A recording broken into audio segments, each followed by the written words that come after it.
तो बहुत ही महत्वपूर्ण बात है डायमेंशंस में। There are two important points in dimensional analysis.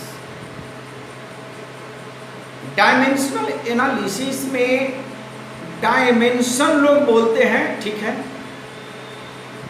Dimensions का डेफिनेशन है तो वो लिख देंगे बच्चे, राइट। लेकिन सवाल आपसे पूछेगा कि what are the differences in between dimensional formula and dimensional equation. आपके एनसीईआरटी बुक में टॉपिक नंबर 2.9 और ये बड़े ही इंपॉर्टेंट बात है, इसीलिए आप कलम कॉपी निकालिए और लिखिए। क्वेश्चन, क्या question? What are the differences in between dimensional formulae plural में एंड डायमेंशनल इक्वेशंस। बड़े ही गजब की बात है और बच्चे पूरा डायमेंशन चैप्टर पढ़ लेने के बाद अगर उससे पूछा जाए कि भाई डायमेंशनल फार्मूला क्या है, how to write dimensional formula and how to write dimensional equations, रुक जाइए, समझिए यहां कैसे जाना। तो देखिए बातों को बता रहे हैं। आपके बोर्ड पर लिखा हुआ डायमेंशनल फार्मूला, ब्रैकेट में हमने लिखा क्या? DF।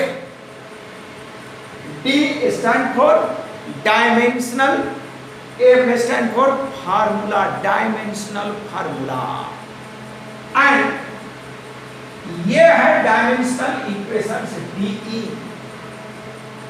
अब वर्डिंग थोड़ा करूं, वर्डिंग करके पढ़ते हैं, मजा आ जाता है। एनसीईआरटी बुक में ये वर्डिंग है, मैं अपनी मर्जी से नहीं लिखा हूं, ये एनसीईआरटी का लाइन है और उसे हम पढ़कर आपको सुनाते हैं। बड़ी आराम से आप पढ़िए और सुनिए इस बात को क्या है dimensional formula, right. The expression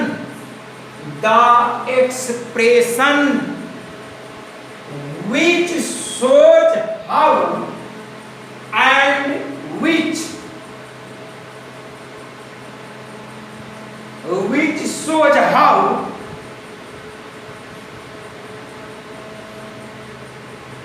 and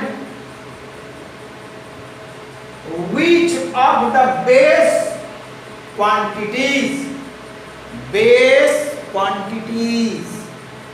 represent the dimensions of a physical quantity is called the dimensional formula of the given quantity.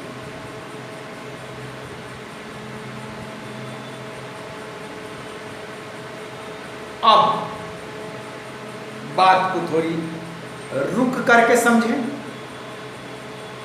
बातों को हम कैसे समझेंगे, इस वर्ड का क्या मीनिंग है। कह रहा है एक्सप्रेशंस, जो फार्मूला लिखते हैं, फार्मूला वहीं क्या करते हैं, डेरिवेशन करते हैं। S equal to ut plus half a t square, आपने 9th क्लास में पढ़ा। ये एक्सप्रेशन है, तो जो एक्सप्रेशन है उस एक्सप्रेशन के बारे में व्हिच शोज, जो दिखाता है, जो प्रदर्शित करता है, क्या, हाउ कैसे, and which of the base quantity, कौन सा base quantity, which of the base quantity, base quantities कितने हैं? There are 7 base quantities. Table 2.1 में आप देखिए, कई बार इसकी हमने जिक्र किया है, कई बार हमने इसकी चर्चा की। There are 7 base physical quantities, these are also known as fundamental base physical quantities, fundamental physical quantities, right? Base कहिए या फंडामेंटल कहिए, both are same. Represent the dimensions, dimensions, power 1 dimension, power 2 dimension, power 3 dimension. ये तो हम dimensions के introduction में बताए, right? और फिजिकल क्वांटिटी, वो कह रहा है physical quantity is called the dimensional formula of the given physical quantity. अब कई बार रिपीट करें बात को, बात समझ में नहीं आए, उसको पढ़कर समझाएं। बात समझ में नहीं आएगा कब? जब तक कि हम एक्टिविटी करके नहीं देखें, जब तक हम उस पर लेक्चर देकर, जब तक हम उसको एग्जाम्पल से नहीं बात को बताएं। तो बताइए, डायमेंशनल फार्मूला डीएफ, हम ये बात को लिखते हैं डीएफ, मतलब डायमेंशनल फार्मूला ऑफ लेंथ। क्या लिखेंगे इसको? m0 l t0। ये भाई आपका एल, ऐसे भी आप लिख सकते हैं, कैपिटल एल और सिंपली एल भी लिख सकते हैं।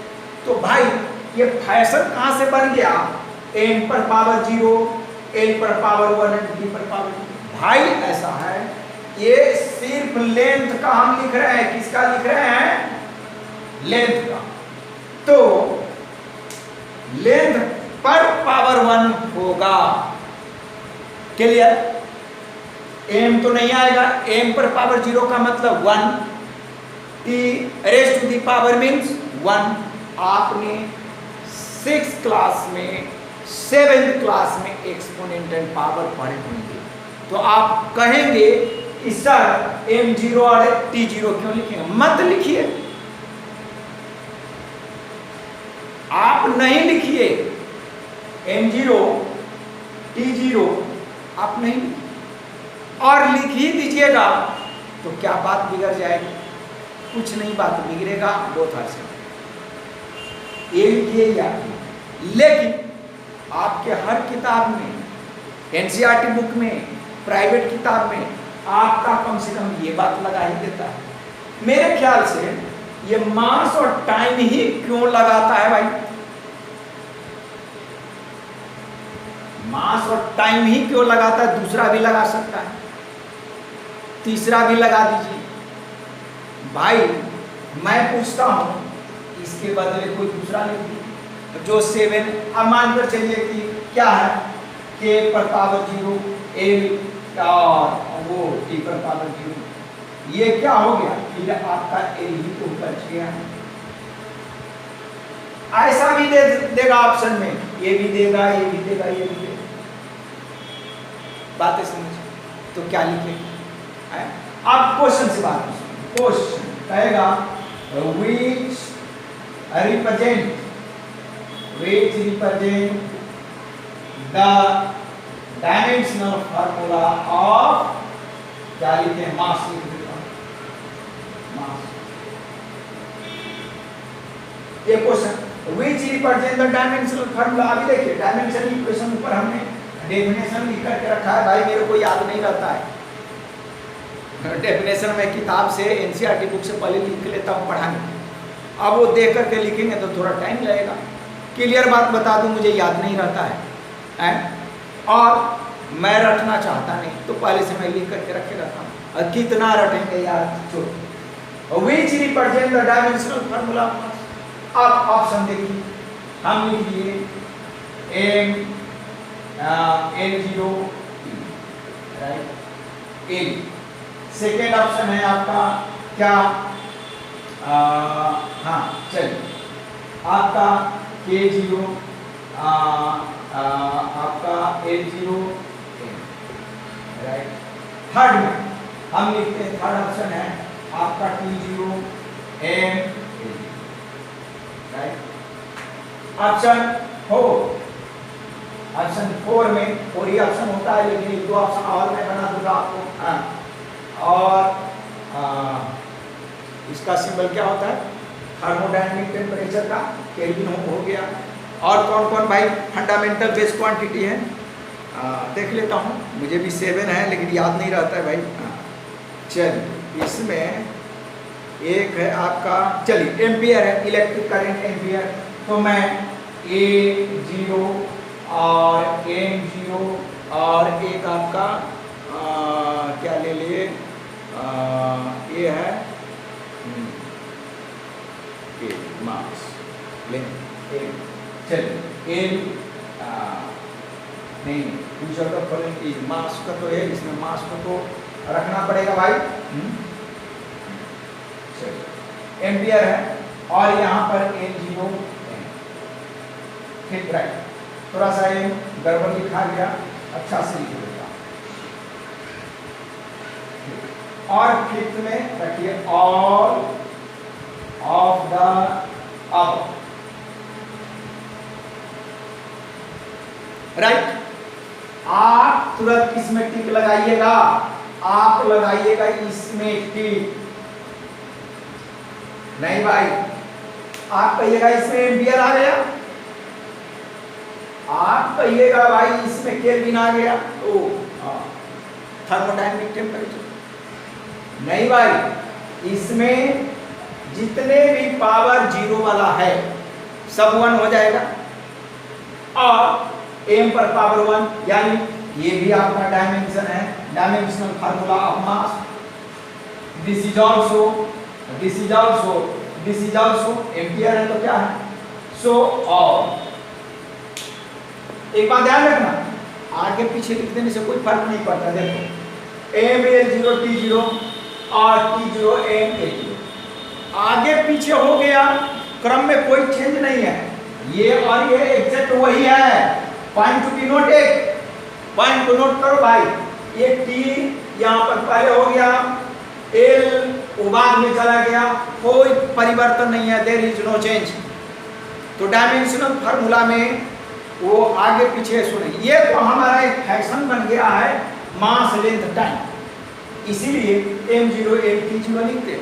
आप T को पहले लिखिए, L को पहले लिखिए, मास को पावर 0 कुछ भी कहे, किसी भी तरीके से उल्टा पुल्टा लिखिए, आगे पीछे होने से कोई चेंज नहीं होता है।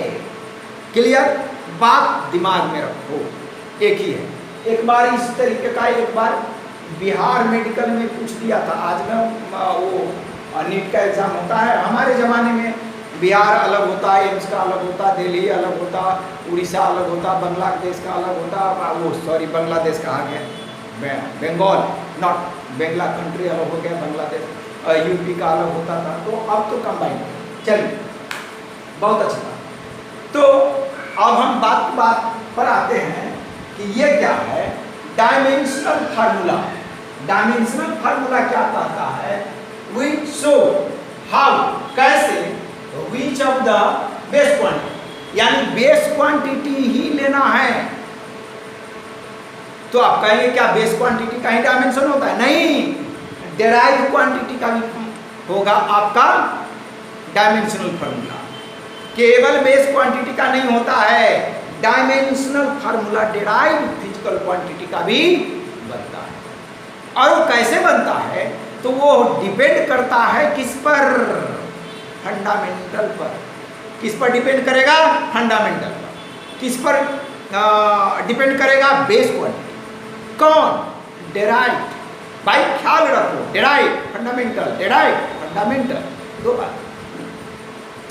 अब ये बन गया, आप इसको ये, अब हम दूसरा बात लिख करके आपको बतलाते हैं।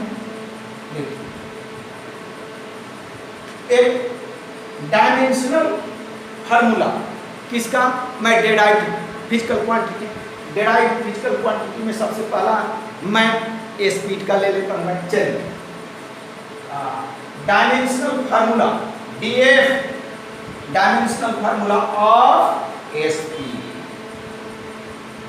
स्पीड का फार्मूला क्या होता है? डिस्टेंस अपॉन टाइम होता है भाई।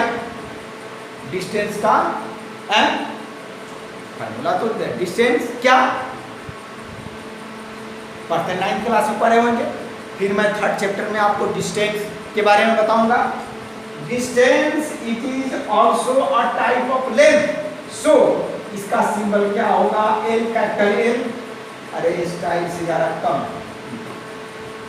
Capital L upon capital T, ये लिखेंगे भाई एंड ब्रैकेट, और ये बाद में क्या बनेगा? एल टी पर पावर माइनस। अब भाई कोई ये बात न समझे कि डिनोमिनेटर से न्यूमरेटर में ले जाए, इन्वर्स करना नहीं जानते हैं, एक्सपोनेंशियल पावर का कंसेप्ट नहीं है, तो फिर ये डायमेंशनल एनालिसिस आपको जीरो लेसिस कर देगा। इसीलिए डायमेंशनल एनालिसिस पढ़ने के लिए एक्सपोनेंट एंड पावर नहीं भी भाई आपको कंसेप्ट है अभी, तो अभी भी 7th क्लास का 8th क्लास का एनसीईआरटी बुक पढ़ लिया। हाँ जानकारी ठीक राइट। देखिए ये स्पीड क्या है? This is derived physical quantity. Speed क्या है? Derived physical. क्यों? क्योंकि ये साहब स्पीड जो है ये साहब डिस्टेंस और टाइम जो बेस क्वांटिटी है उस पर निर्भर करता है। कहता है कि हम तुम पर हैं, ये पैरासाइट है। डेराइव्ड फिजिकल क्वांटिटी क्या है? पैरासाइट। पैरासाइट किसको बोलेंगे? अरे बायोलॉजी में पैरासाइट जो दूसरे पर डिपेंड करता है वो पैरासाइट। तो फिजिक्स वाले जिसे डेराइव्ड फिजिकल क्वांटिटी नाम दिया है, वो डेराइव्ड फिजिकल क्वांटिटी को पैरासाइट समझो। अब मैथ्स वाले कहेंगे कि भाई पैरासाइट तो मैं नहीं जानता। अरे भाई 10वीं क्लास में पढ़ा होगा पैरासाइट, 9th क्लास में पढ़ा होगा, 7-8 क्लास में पैरासाइट के बारे में पढ़ा होगा, बहुत सारे बैक्टीरिया वायरस के बारे में पढ़ा होगा कि ये पैरासाइट है, ये सिम्बायोटिक रिलेशनशिप शो करता है, ये मतलब अंदर एक जो पैरासाइट है, एक एंडो पैरासाइट है, यानी टाइप ऑफ पैरासाइट्स। लेकिन यहाँ पर ये क्या है? स्पीड जो डिस्टेंस और टाइम पर डिपेंड करता है। So this is derived physical quantity and this is the dimensional formula of speed which is derived physical quantity. तो ये कहा कि बेस क्वांटिटी होना जरूरी है, बेसिक क्वांटिटी से सारी बात बनेगी, बेसिक क्वांटिटी से सारी बात बनेगी। अगर बेस क्वांटिटी का सिंबल, बेस क्वांटिटी का नॉलेज नहीं है तो फिर डेराइव्ड क्वांटिटी जानना मुश्किल। आइए हम फिर एक्सीलरेशन डायमेंशनल फार्मूला डीएफ, थोड़ा स्टाइल मारता हूं तो गड़बड़ हो, डीएफ ऑफ एक्सीलरेशन। आपको लगेगा चलो भाई वेलोसिटी भी निकाल देता हूं। Dimensional formula of velocity, velocity Bihar में बच्चा बोलेगा वेलोसिटी, वेलोसिटी नहीं velocity, right. And this is equal to what? Displacement, displacement upon time. Displacement, it is a type of length, so its dimensional formula is what? L or upon time t, and this is equal to Lt minus 1. This is the dimensional formula of velocity. तो आप कहेंगे sir speed का भी वही और velocity का भी वही। हाँ हाँ There are so many number of physical quantities which have same dimensional formula, but these are different physical quantities. हाँ, बहुत सारे हम आपको बतलाएंगे, बहुत सारे ऐसे फिजिकल क्वांटिटी है जो डिफरेंट है, अलग अलग है, बातें समझ, लेकिन उसका डायमेंशनल फार्मूला सेम है। डायमेंशन जब खत्म होगी उस समय मैं इस बात की चर्चा करूंगा कि क्या क्या है, नोट स्पेशल से लिखा दूंगा, राइट। डायमेंशनल फार्मूला, अब कितनी डायमेंशनल फार्मूला, चलिए एक्सीलेशन को लिखता हूं। Dimensional formula of acceleration, acceleration equal to क्या होता है, rate of change of velocity, 9th class में पढ़ा होगा। तो मैं delta v upon delta t लिख दूं, rate of change of velocity बन गया, और जो चेंज होगा वो वही तो होगा। अब आप कहिएगा सर चेंज होगा तो वही होगा, अमाउंट बदलता है, यूनिट नहीं बदलता, उसका डायमेंशन नहीं बदलता। 10 metre minus 2 metre equal to what, 8 metre. भाई यहां से जाओ, 10 metre minus 2 metre equal to 8 metre कितने, राइट। कभी कभी बच्चे 10 मीटर माइनस 2 मीटर, इसको एक बच्चा मैं पढ़ा रहा था, मैं आपको बता दूं, दिल्ली में ही, बड़े बड़े सुपर ज्ञानी बच्चा भी होता है यार, इतने बड़े बड़े ज्ञानी होता है कि इसका कहना मुश्किल है, और दिमाग तो डिटो के साथ कहेगा क्या कह रहा है हमें। अब देखिए 10 metre square minus 2 metre square, वो लिख दिया था 8 metre. Super intelligent, super mental, 10 metre square minus 2 metre square equal to 8 metre. हमने कहा कि तू पढ़ लिया मैथ्स, अब मैं तेरे को मैथ्स पढ़ा दूंगा। साहिल गंडास नाम है उस बच्चे का, और जीडी गोयनका वसंत कुंज की सबसे फेमस स्कूल, उसके पीछे मसूदपुर गांव है, फादर का नाम नहीं बताना चाहता। सारे टीचर हार गए, हमने कहा कि इसको तो मैं पढ़ा ही दूंगा, यही तो ज्ञानी है, और पढ़ा ही दिए। वो गलत लिखा, इसका मतलब वो सही कल लिखेगा। और विज्ञान का आदमी ही होता है ऐसा भुलक्कर, विज्ञान का आदमी भोला भाला होता है, उससे कौन ठग लेगा किस समय पता नहीं। समाज का आदमी, समाज का बच्चा जो होता है, चिल्ड्रन जो होता है, वो खूब चतुर चालाक होता है। आप निश्चित तौर पर हमारी वीडियो एक देखिएगा, हम वीडियो डाले हैं, what are the differences in between scientific men and social men. भाई देखिए स्पीड में ट्रैक्टर जा रहा है रोड के किनारे,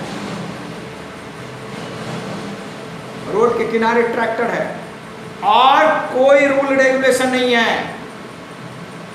यहां कोई रूल रेगुलेशन नहीं है। बहुत बड़े बड़े धार्मिक संगठन वाले लोग 4 बजे सुबह से ही माइक बजाते हैं 7 बजे तक, उनको कोई खबर नहीं है कि बगल अगल में बच्चे भी ये स्टडी करने वाले होंगे। बिना रूल और रेगुलेशन को चल रहा है। दिस इज ग्रेट प्रॉब्लम, बातें समझिए। और मैं एक चीज और बता दूं, रोड पर बाइक चलाने वाले जो सिटी बजाता है, ये बिहार है भाई, ये चाणक्यपुरी और वसंत विहार नहीं है, जहां लोग हॉर्न कम बजाएं या वो गाड़ी की स्पीड मैनेज करिए। हम कुत्तों पर कमेंट तो नहीं कर सकते क्योंकि वो हमारे बस में नहीं, 12 बजे रात को भी वो चिल्ला सकता है। लेकिन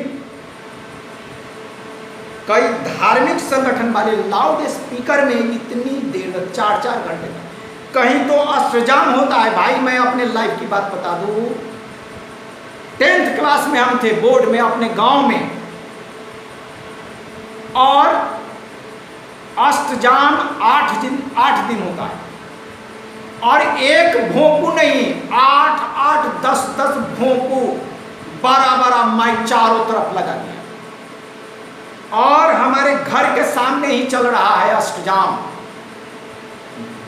24 घंटा।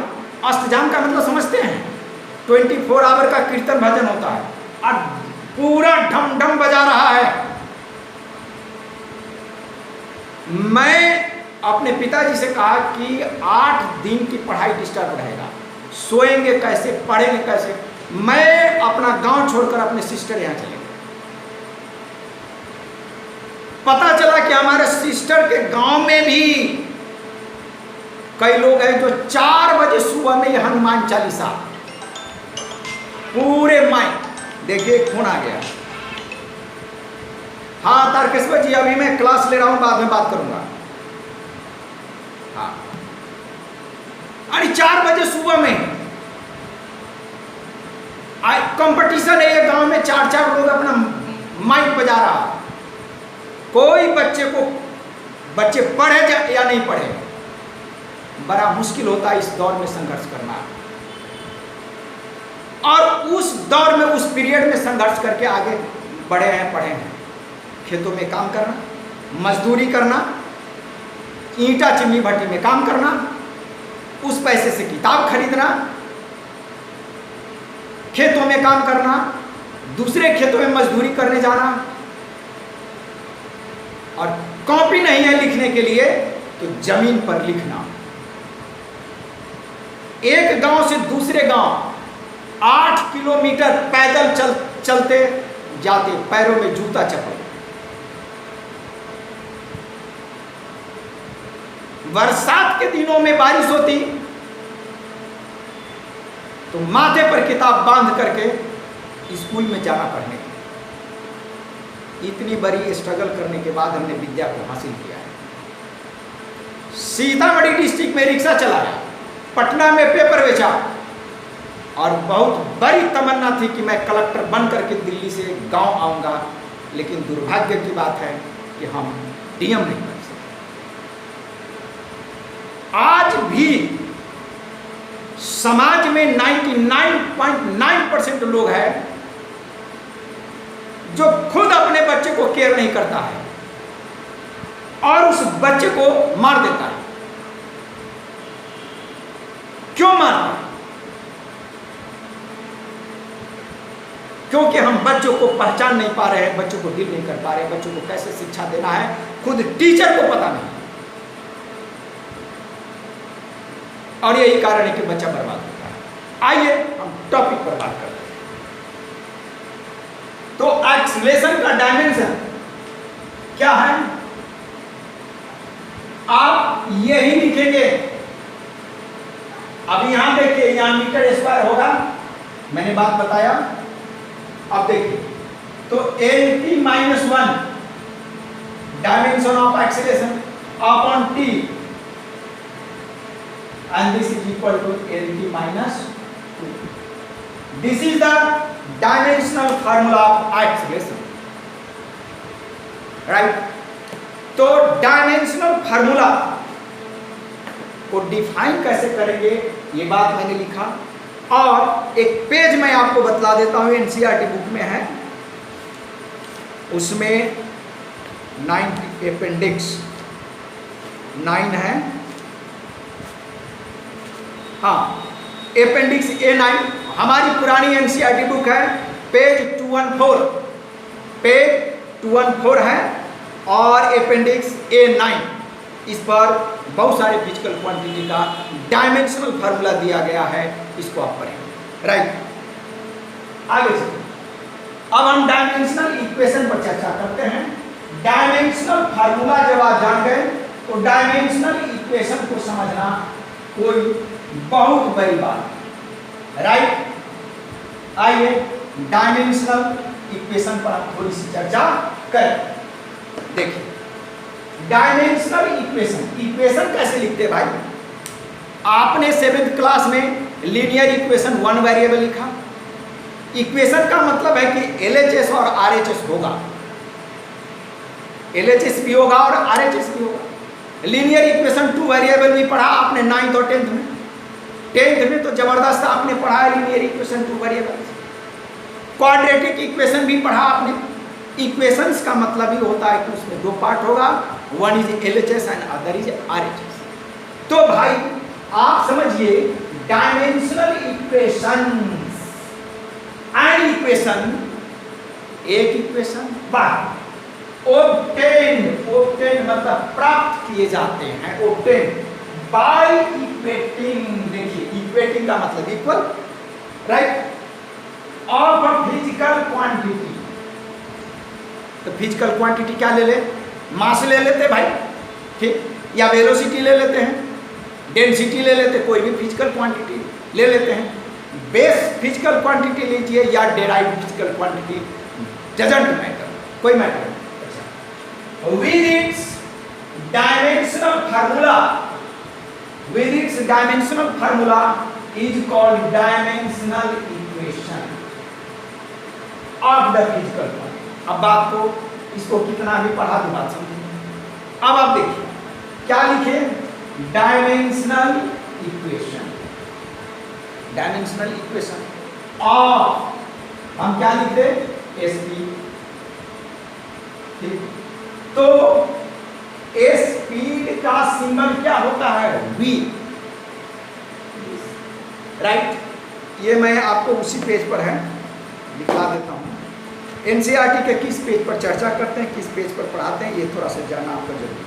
पेज 31 है और टॉपिक 2.1, राइट। देखिए तो इसको भी आप ब्रैकेट में दे दीजिए, स्क्वायर ब्रैकेट देखिए, और वेलोसिटी का डायमेंशनल फार्मूला, यहां पर डायमेंशनल फार्मूला, ठीक।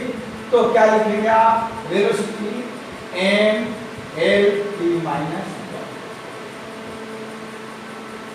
क्या ये सही है? निश्चित तौर पर आप कहेंगे सही। नहीं यार, ये आपका स्पीड है, डिस्टेंस अपॉन टाइम, m 0 होगा, राइट। ये वाला जो हिस्सा है, ये वाला हिस्सा, ये वाली, इसी को कहेंगे डायमेंशनल इक्वेशन। डायमेंशनल इक्वेशन जो मैंने घेर दिया रेक्टेंगुलर बॉक्स में डाल दे, वो डायमेंशनल इक्वेशन। क्यों? ये एलएचएस हो गया, ये आरएचएस हो गया। अब आप देखिए वर्डिंग से बात कीजिए। An equation obtain bye equating of a physical quantity, of a physical quantity कौन है? स्पीड है, with its dimensional formula, and इसका डायमेंशनल फार्मूला। याद हो गया डेफिनेशन भाई? यानी किसी फिजिकल क्वांटिटी का, ठीक है, उसको इक्वेट करेंगे, किसी फिजिकल क्वांटिटी को इक्वेट करेंगे उसी के डायमेंशनल फार्मूला से। तो ये डायमेंशनल फार्मूला किसका है? स्पीड का, और इसी का डायमेंशनल फार्मूला ये स्पीड है, राइट। और इसके बगल में क्या है? जो इक्वेटिंग था, इक्वल टू का साइन, ठीक। और ये क्या हमारा हो गया? Physical quantity. इस फिजिकल क्वांटिटी का सिंबल दे देना, इस फिजिकल क्वांटिटी का सिंबल दे देना। तो an equation obtained by equating, obtained by equating a physical quantity, the physical quantity का स्पीड विद, कि इस फिजिकल क्वांटिटी को इक्वेट करेंगे इसी के डायमेंशनल फार्मूला से। तो डायमेंशनल फार्मूला, राइट। अब हम चलते हैं किसमें? फोर्स का लिखते हैं, dimensional equation of force. Force का सिंबल क्या होता है भाई? 9th क्लास में पढ़ा है, F, ठीक। वेक्टर अभी उसके ऊपर हम तीर नहीं देंगे भाई, यहाँ तीर नहीं देंगे, ये वेक्टर अभी हम नहीं पढ़ा रहे हैं, ठीक। और इक्वल टू क्या लिखेंगे, तो भाई उसमें मास होता है m(l)(t)-2, मास इंटू एक्सीलरेशन होता है। अरे फोर्स को क्या लिखते हैं, F इक्वल टू क्या लिखते हैं, mass sorry m into a, तो क्या लिखेगा क्रॉस प्रोडक्ट m, तो मास के लिए m, एक्सीलरेशन के लिए l(t)-2 अभी लिखा है, ठीक। This is the dimensional equation of force. तो बहुत सारे जगह आप इसका यूज डेंसिटी का कर लीजिए, dimensional equation of density. Density को किससे लिखते हैं भाई, रो से, 9th क्लास में पढ़ा है वो। और डेंसिटी इक्वल टू क्या होता है, मैं मास डेंसिटी की बात कर रहा हूँ, I am talking about mass density. तो मास अपना वॉल्यूम है, तो मास m और वॉल्यूम का क्या होगा l-2। भाई इसमें आप ऐसे भी लिख सकते हैं, लगा दीजिए m(l)-3 बहुत आसान। बस कुछ नहीं है, उस फिजिकल क्वांटिटी के सिंबल को है ना इक्वेट कर देंगे उसके डायमेंशनल फार्मूला से, तो डायमेंशनल इक्वेशन बन जाएगा। और इस सिंबल LHS को हटा दे तो डायमेंशनल फार्मूला। इतनी सी तो बात है भाई, और इतनी सी बात के लिए कितना हम लेक्चर दे, कितना बोले, राइट बात समझिए। तो अब डायमेंशनल जो एप्लीकेशन है उस पर 3 वीडियो 4 वीडियो बनेंगे, और बड़े इत्मीनान से बातों को समझिए। हम आगे की जो मूल कंसेप्ट वाला जो टॉपिक है या वो जो एरर वाले हैं, वो कुछ ऐसे टॉपिक है जो फिजिक्स और केमिस्ट्री दोनों का मिलता है। एरर इन मेजरमेंट और डायमेंशनल एनालिसिस केमिस्ट्री में भी है, डायमेंशनल एनालिसिस फिजिक्स में। तो मैं फिजिक्स का पढ़ा दे रहा हूँ तो केमिस्ट्री में फिर नहीं पढ़ाऊंगा डायमेंशनल एनालिसिस। और एरर इन मेजरमेंट अगर केमिस्ट्री में पढ़ा दिए, हम कंबाइन कर देंगे, फिजिक्स का भी उसमें डाल देंगे, ठीक है। धन्यवाद।